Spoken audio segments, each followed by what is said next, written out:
พระธรรมประจำวันของพระเจ้าแหล่งที่มาของการเปิดเผยอุปนิสัยที่เสื่อมทรามของมนุษย์บ่แม่นสิ่งใดแต่เป็นสามัญสำนึกที่ตายด้านธรรมศาสตร์ที่โหดร้ายและความรู้สึกนึกคิดบ่ดีของเขาถ้าสามัญสำนึกและความรู้สึกนึกคิดของมนุษย์สามารถกลับมาเป็นปกติอีกครั้งแล้วเขาก็จะเหมาะสมให้พระเจ้านำใช้มันเป็นย้อนว่าสามัญสำนึกของมนุษย์ได้ตายด้านอยู่เสมอและย้อนความรู้สึกนึกคิดของมนุษย์ตายด้านขึ้นเรื่อยๆมนุษย์จึงต่อต้านพระเจ้าหลายขึ้นซึ่งพวกเขาถึงกับขึงพระเยซูใส่ไม้กางเขนและปฏิเสธพระเจ้าที่บังเกิดเป็นมนุษย์ของยุคสุดท้ายบ่ให้เข้าไปในเฮือนของพวกเขาทั้งประนามเนื้อหนังของพระเจ้า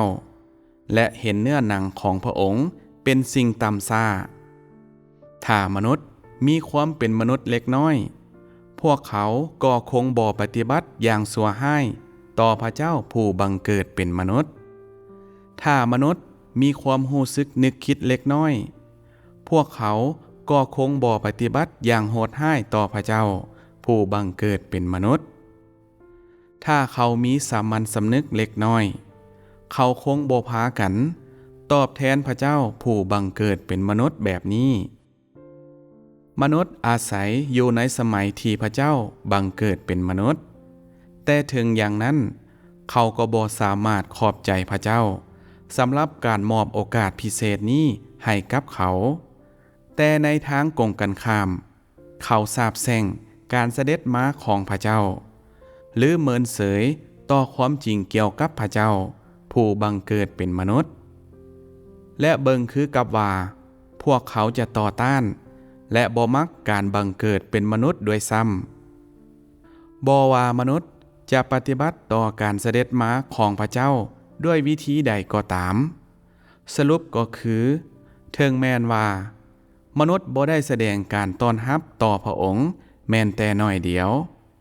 และห้องขอจากพระองค์แบบบ่มื้นหูมื้นตาก็ตามพระองค์ยังดำเนินภารกิจของพระองค์อย่างอดทนเสมออุปนิสัยของมนุษย์แม่นโหดร้ายที่สุดความรู้สึกนึกคิดของมนุษย์แม่นตายด้านอย่างหนักและสามัญสำนึกของมนุษย์ได้ถูกสิ่งชั่วร้ายเหยียบย่ำจนสิ้นซากและบ่มีสามัญสำนึกดังเดิมของมนุษย์แต่โดนนานมาแล้วมนุษย์บ่เพียงแต่เนรคุณต่อพระเจ้าที่บังเกิดเป็นมนุษย์สำหรับการประทานชีวิตและมอบพระคุณอย่างหลวงหลายแก่มวลมนุษย์แต่ยังบ่พอใจกับพระเจ้าที่ได้ประทานความจริงแก่พวกเขาอีกด้วยมันเป็นย้อนว่า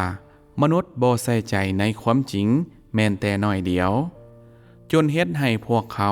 เริ่มบ่พอใจกับพระเจ้ามนุษย์บ่เพียงแต่บ่สามารถสละชีวิตของเขาเพื่อพระเจ้าที่บังเกิดเป็นมนุษย์แต่เขายังพยายามดึงเอาความนิยมสมสอบจากพระองค์และเรียกร้องเอาผลประโยชน์หลายกว่าสิ่งที่มนุษย์ได้มอบให้พระเจ้าหลายเท่าตัวอีกด้วยผู้คนที่มีสามัญสำนึกและความรู้สึก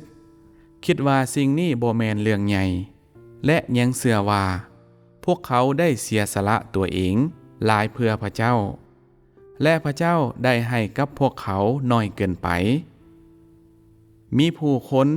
ที่ได้ให้น้ำ1 ขันแก่เฮาแต่ยืนมือของเขาและเรียกร้องให้เฮาเอานม2 ขันให้พวกเขาหรือได้ให้ห้องพักกับเฮา1 คืนแต่เรียกร้องให้เฮาจ่ายค่าเช่า2 คืนด้วยความเป็นมนุษย์แบบนี้และด้วยสามัญสำนึกแบบนี้เจ้ายังหวังจะได้รับชีวิตอยู่บ่เจ้าสร้างแม่นคนต่ำช้าที่น่าเวทนาแท้ๆย้อนความเป็นมนุษย์แบบนี้และมีสามัญสำนึกแบบนี้จึงเฮ็ดให้พระเจ้าที่บังเกิดเป็นมนุษย์เดินทางไปทั่วดินแดนโดยบ่มีที่พักพิงอาศัยผู้ที่มีสามัญสำนึกและความเป็นมนุษย์ที่แท้จริงควรนมัสการ และรับใช้พระเจ้าที่บังเกิดเป็นมนุษย์ด้วยใจจริงบ่แม่นย้อนจำนวนภารกิจที่พระองค์ได้กระทำแต่ย้อนว่าถึงแม้นว่าพระองค์จะบ่กระทำการใดเลยก็ตามนี่แม่นสิ่งที่ควรถูกกระทำโดยผู้คนที่มีความรู้สึกนึกคิดที่ถูกต้องและมันเป็นหน้าที่ของมนุษย์ผู้คนส่วนใหญ่ถึงกับเว้าถึงเงื่อนไขของพวกเขาในการรับใช้พระองค์พวกเขาบ่ได้สนใจว่าพระองค์เป็นพระเจ้าหรือมนุษย์พวกเขาเว้าถึงเพียงเงื่อนไขของตนเองและแสวงหาเฮ็ดให้พอใจตามความปรารถนาของพวกเขาเองเมื่อพวกเจ้าคว้าอาหารให้แก่เฮาพวกเจ้าก็เรียกร้องค่าบริการเมื่อพวกเจ้าแล่นเพื่อเฮาพวกเจ้าก็ถามหาค่าแล่นเมื่อพวกเจ้าเฮ็ดเวียกเพื่อเฮาพวกเจ้าก็ต้องการค่าแรงงาน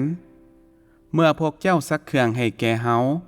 พวกเจ้าก็ต้องการค่าซักเครื่องเมื่อพวกเจ้าสนองให้แก่คริสตจักร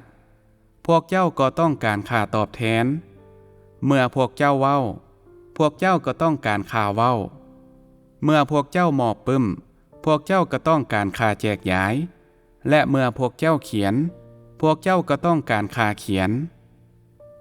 ผู้คนที่เฮาได้ลี่หานก็ยังต้องการค่าสดเสยจากเฮาในขณะที่ผู้ที่ถูกส่งกลับบ้านต้องการค่าสดใสที่พวกเขาเสียชื่อเสียงผู้คนที่บ่ได้แต่งดองต้องการค่าสินสอดหรือค่าเฮ็ดขวัญสำหรับความหนุ่มที่สูญเสียไปผู้คนที่ฆ่าไก่ต้องการค่าผู้ที่จืนอาหารต้องการค่าจืนและผู้ที่เฮ็ดแกงต้องการค่าเฮ็ดแกงเช่นกันนี่คือความเป็นมนุษย์ของพวกเจ้าที่ทะนงตัวและยิ่งใหญ่และนี่คือการกระทำที่ถูกบงการโดยสามัญสำนึกที่ห้อนห้นของพวกเจ้าความรู้สึกนึกคิดของพวกเจ้าอยู่ไสความเป็นมนุษย์ของพวกเจ้าอยู่ไสเฮาจะบอกพวกเจ้าดังนี้ถ้าพวกเจ้าสืบต่อเฮ็ดแบบนี้เฮาจะยุติภารกิจของเฮาในพวกเจ้าเฮาจะบ่เฮ็ดภารกิจในท่ามกลางฝูงสัตว์ร้ายที่อยู่ในห่างของมนุษย์เฮาจะบ่ทนทุกข์เพื่อกลุ่มคนที่น่าซื่อใจคดเฮาจะบ่อดกั้นเพื่อฝูงสัตว์ที่บ่มีโอกาสแม้นแต่น้อยที่จะได้รับความหลอดพ้นมื้อที่เฮาหันหลังให้แก่พวกเจ้าแม่นมื้อที่พวกเจ้าเสียชีวิตมันแม่นมื้อที่ความมืดเข้ามาปกคลุมพวกเจ้าและเป็นมื้อที่พวกเจ้าถูกปาทิ่มด้วยแสงสว่างเฮาจะบอกพวกเจ้าแนวนี้เฮาจะบ่มีความเมตตาต่อกลุ่มคนเช่นพวกเจ้ากลุ่มที่ต้อยต่ำยิ่งกว่าสัตว์พระธรรมและการกระทำของเฮาแม้นมีขีดจำกัดและด้วยความเป็นมนุษย์และสามัญสำนึกที่พวกเจ้ามีเฮาจะบ่เฮ็ดภารกิจอีกเพราะว่าพวกเจ้าขาดสามัญสำนึกพวกเจ้าได้เฮ็ดให้เฮาเจ็บปวดแสนสาหัสและพฤติกรรมที่น่ารังเกียจของพวกเจ้าเฮ็ดให้เฮารังเกียจหลายผู้คนที่ขาดความเป็นมนุษย์และสามัญสำนึกจะบ่มีวันได้รับความหลอดพ้นเฮาจะบ่ช่วยผู้คนที่บ่มีหัวใจและบ่สำนึกบุญคุณเมื่อวันของเฮามาถึงเฮาจะปล่อยแปลวไฟที่แผดไหม้ส่วนนิจนิรันดร์ของเฮาลงใส่บุตรแห่งความกบฏที่ครั้งหนึ่งได้ท่าทายความโกรธร้ายอย่างแหงของเฮา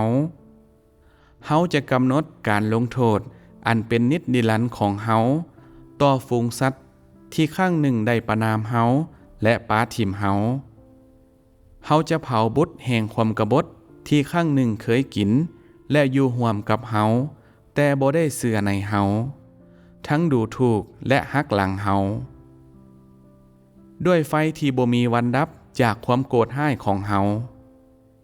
เฮาจะเฮ็ดให้ผู้ที่ท้าทายความโกรธร้ายของเฮาได้รับโทษเฮาจะทอกเทความโกรธร้ายทั้งหมดของเฮาลงสู่สัตว์ร้ายเหล่านั้นที่ครั้งหนึ่งเคยปรารถนาที่จะยืนเคียงข้างเทียบเท่ากับเฮาแต่บ่ได้นมัสการ หรืออ่อนน้อมต่อเฮาไม้ค้อนที่เฮาใช้เคียนตีมนุษย์จะตกใส่สัตว์เหล่านั้นที่ครั้งหนึ่งเคยมีความสุขกับการเบิ่งแยงของเฮาและความลึกลับที่เฮาได้กล่าวและผู้ที่ครั้งหนึ่งเคยพยายามเอาความสุขแห่งวัตถุจากเฮาจะบ่ให้อภัยไผที่พยายามมาแทนที่เฮาจะบ่ละเว้นผู้ที่พยายามจะช่วยโอกาสเอาอาหารและเครื่องนุ่งห่มจากเฮาสำหรับตอนนี้พวกเจ้ายังเป็นอิสระจากอันตรายและสืบต่อเฮียกห้องจากเฮาอย่างทะเยอทะยานเมื่อวันแห่งความโกรธห้ายมาถึงพวกเจ้าจะบ่ได้เฮียกห้องหยังจากเฮาอีกในเวลานั้นเฮาจะให้พวกเจ้าม่วนซื่นกับตนเองอย่างตามสบายใจเฮาจะยู่หน้าพวกเจ้าลงสู่ดินและพวกเจ้าจะบ่สามารถลุกขึ้นได้อีกบ่ไว้ก็ซ่าเฮาจะตอบแทนหนี้คืนแก่พวกเจ้าและเฮาหวังว่าพวกเจ้าจะอดทนรอท่าการมาถึงของวันนั้น